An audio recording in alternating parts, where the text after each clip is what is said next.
Oh boy. Well, if you're like me, you're probably feeling a lot safer today now that you know that among the documents being sought by the FBI when they carried out that search warrant at Trump's place in Florida were apparently classified nuclear documents. That really makes you feel nice and secure.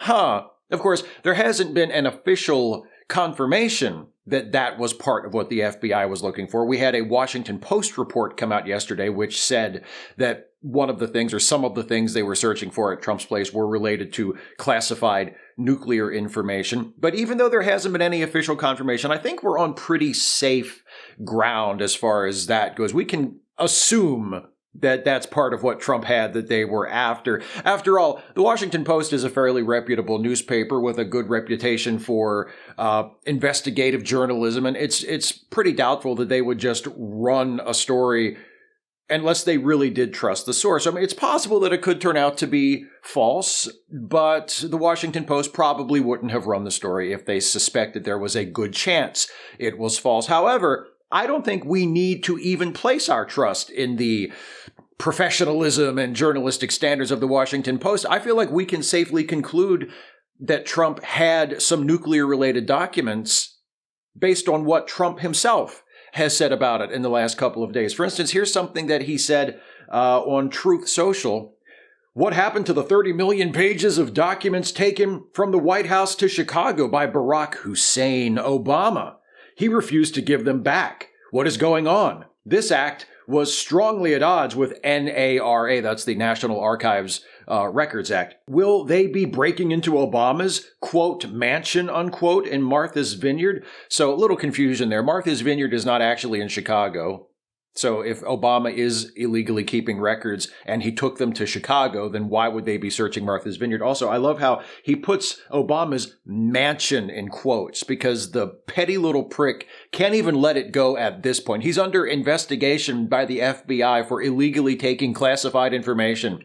And he still has to get in his little petty digs like, well, if you call that a mansion, if Obama wants to call that a mansion in Martha's Vineyard, like who gives a shit, dude? You're a criminal. That's what we're talking about, not how big Obama's fucking house is in Martha's Vineyard. And then Trump had this to say just today, August the 12th, the day I'm recording this video. President Barack Hussein Obama kept 33 million pages of documents, much of them classified. How many of them pertained to nuclear? Word is, lots. So I think we can safely assume that Trump had that shit.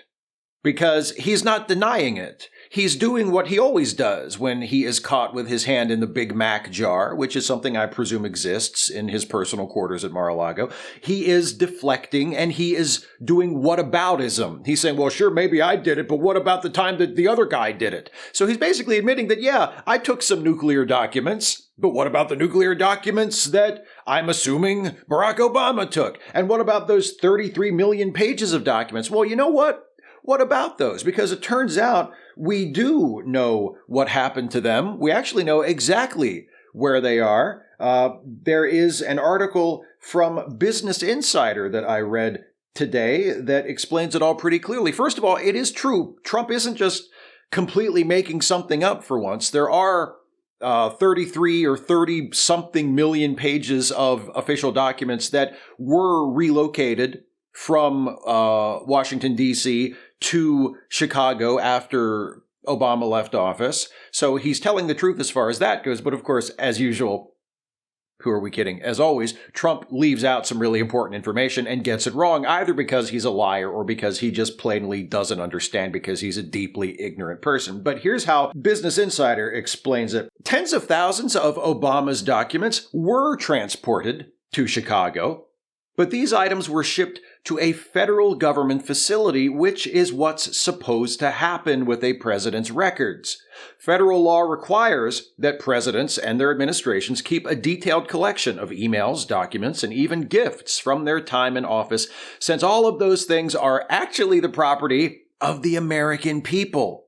In Obama's case, the National Archives took legal ownership of Obama's documents and then began the long process of sorting through the material before the public could request it years later. Some of this material was then turned over to Obama's presidential library, which is the standard legal process. And then the article goes on to describe how the only real controversy regarding Obama's documents is that they are taking a little longer than usual to digitize them all, to make them accessible and searchable by the public. But other than that, everything was done according to procedure. There has never been any hint, any suggestion of illegality as far as how Obama's presidential records were handled. Whereas with Trump, see, here's the thing. Yes, Obama did take or some documents from Obama's administration were moved to Chicago for Obama's presidential library.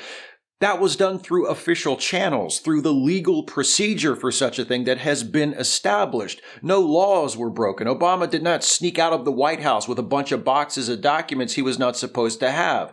They were transferred through the standard legal process. That's not what Trump did. Trump left with a bunch of shit that doesn't belong to him, that he's not supposed to have. He didn't turn it over to the National Archives like he's supposed to and then request some of it back and then let them sort through it and decide what can go and what can stay and all that stuff like you're supposed to. He just took it. That's the difference. So we know exactly where the 30 million pages of documents from Obama's administration are. They're right where they're supposed to be because they got there through the actual legal process, as opposed to Trump, who just took some shit that he felt like he wanted or that he felt like he was entitled to, which he wasn't, because as the article points out, they're not actually his documents. They're our documents. They belong to the American people because when he was the president, theoretically, he never acted like it, but theoretically, he was the servant of the American people. So that's the difference. I hope this clears it up.